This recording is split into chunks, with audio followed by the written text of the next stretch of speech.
Assalamualaikum warahmatullahi wabarakatuh. Bismillah, alhamdulillah, wassalatu wassalamu ala rasulillah. Pembacaan kitab Nasaihul Ibad karya Syekh Imam Nawawi Al-Bantani. Kitab Nasaihul Ibad ini merupakan kitab yang berisi ajaran-ajaran tasawuf Islam. Mutiara nasihat dalam buku ini disajikan secara sederhana sehingga memudahkan para pembaca untuk memahaminya.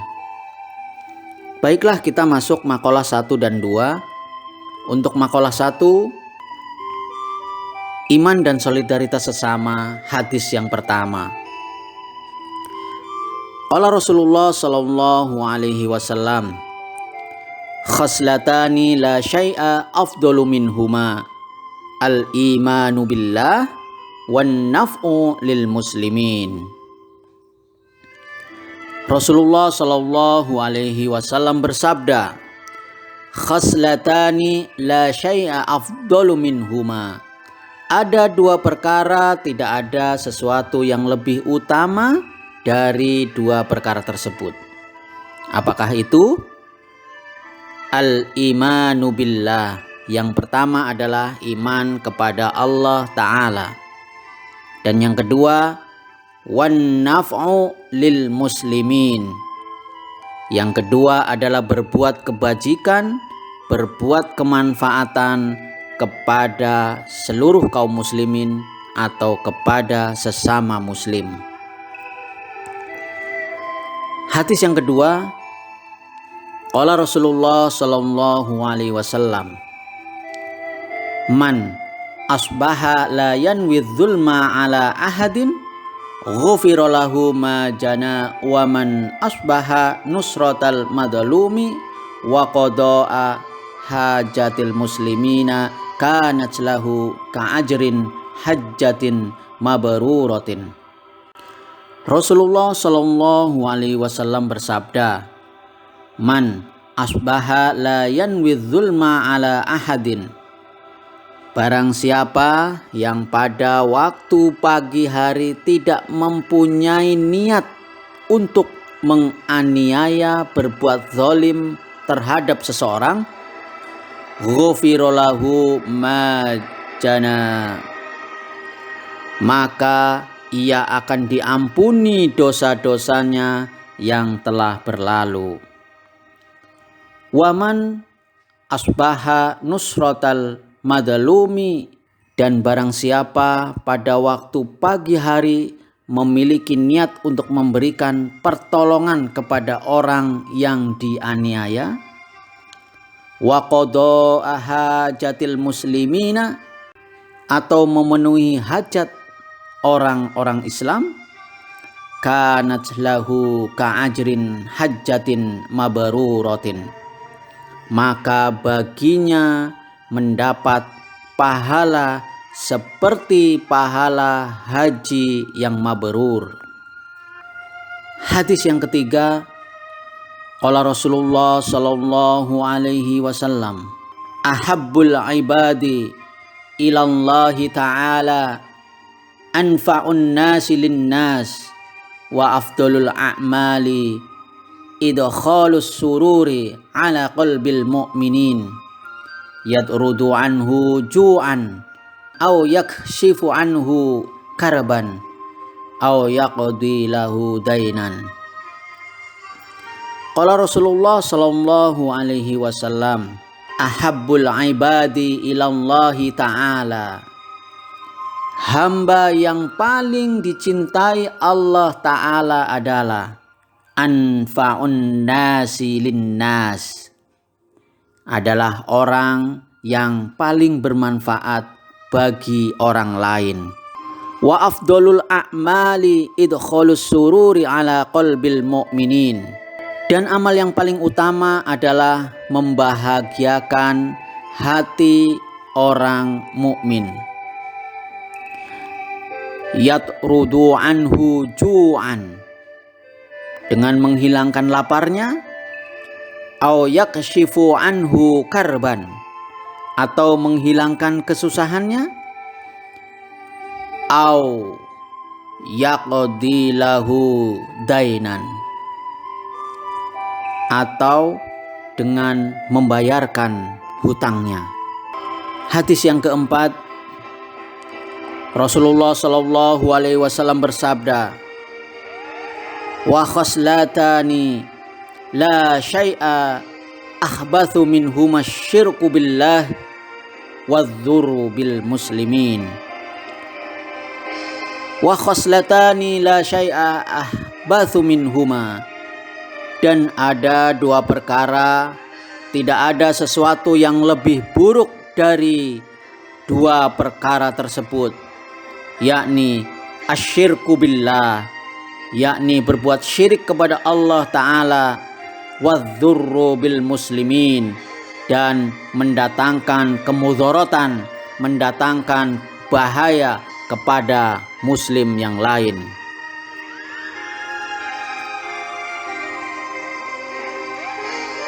Apa yang dimaksud dengan membahayakan? Tentu baik yang membahayakan atas badannya atau hartanya, karena sesungguhnya semua perintah Allah kembali kepada dua masalah tersebut: mengagungkan Allah dan berbuat baik kepada makhluknya, sebagaimana firman Allah Ta'ala, dirikanlah sholat dan tunaikanlah zakat, dan firman Allah Ta'ala, hendaklah kamu bersyukur kepadaku dan kepada kedua orang tuamu.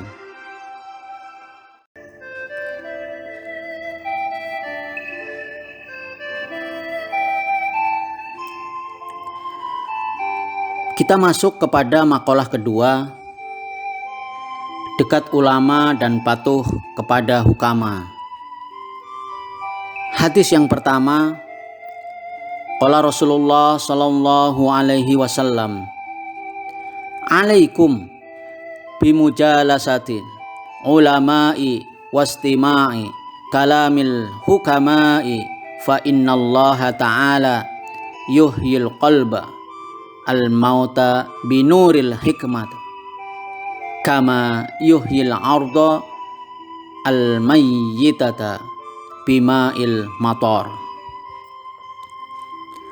Rasulullah Shallallahu Alaihi Wasallam bersabda, alaikum bimujalasatil ulama'i wastima'i kalamil hukama.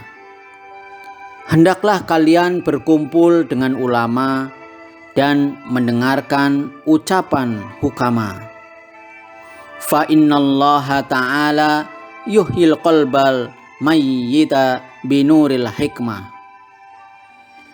Karena sesungguhnya Allah Ta'ala akan menghidupkan hati yang mati dengan cahaya hikmah, ilmu yang bermanfaat. Kama yuhyil ardal mayyitata bima'il matar, sebagaimana Allah menghidupkan bumi yang mati dengan air hujan.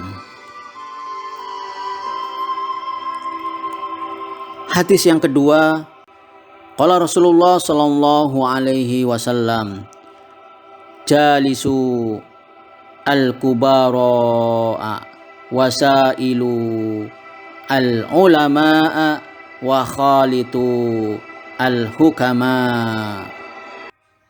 Nabi sallallahu alaihi wasallam bersabda, jalisu, duduklah kamu sekalian, al-kubara, dengan orang-orang dewasa, wasailu, dan bertanyalah kamu semuanya, al-ulama, kepada para ulama, wa khalitu, dan berkumpullah kamu semuanya, al-hukama, dengan para ahli hikmah.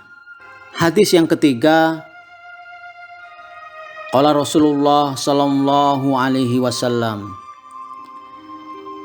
jalisil ulama'a wa sahibil hukama'a wa khalitil kubara'a. Rasulullah sallallahu alaihi wasallam bersabda, jalisil ulama'a, duduklah kamu dengan para ulama.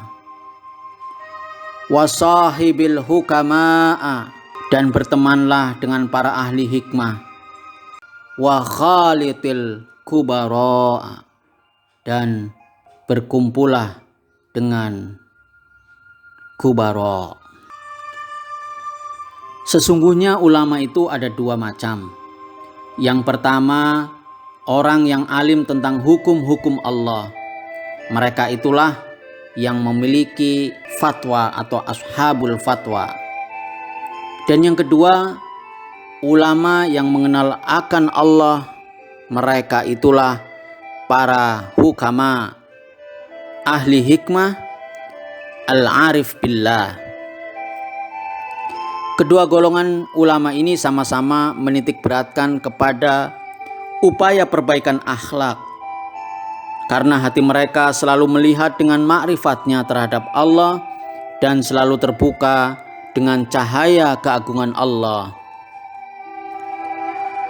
Al-kubara adalah orang yang lirikannya, pandangan matanya mampu memberikan manfaat kepada kita. Maka yang pandangannya saja bermanfaat bagi kita, maka lebih-lebih lagi perkataannya akan lebih bermanfaat. Di dalam sebuah cerita, Imam Sumawardi mengelilingi sebagian masjid Khaif di Mina. Ia berjabat tangan dengan orang banyak. Orang-orang bertanya kepadanya, lalu menjawab, sesungguhnya Allah Ta'ala mempunyai beberapa hamba yang apabila mereka melihat kepada seseorang, mereka mengusahakannya agar yang dilihatnya bahagia, maka saya sedang mencarinya. Hadis keempat, qala Rasulullah sallallahu alaihi wasallam, sayati zamanun ala ummati yafirruna minal ulama'i wal fuqaha'i fayabtalihimullahu bithalathi baliyatin ulaha yarfa'ullahul barakata min kasbihim wathaniyata yusallitullahu ta'ala alaihim sultanan zaliman wathalithatu yakhrujuna minad dunya bighairi iman. Nabi Shallallahu Alaihi Wasallam bersabda, akan hadir suatu masa atas umatku, mereka menjauh dari para ulama dan fuqaha, maka Allah akan memberikan cobaan kepada mereka dengan 3 cobaan. Allah akan menghilangkan berkah dari rezekinya. Yang kedua, Allah akan mengirimkan kepada mereka penguasa yang zalim. Dan yang ketiga, mereka akan keluar meninggalkan dunia tanpa membawa iman kepada Allah Ta'ala. Na'udzubillah min dzalik, tsumma na'udzubillah min dzalik.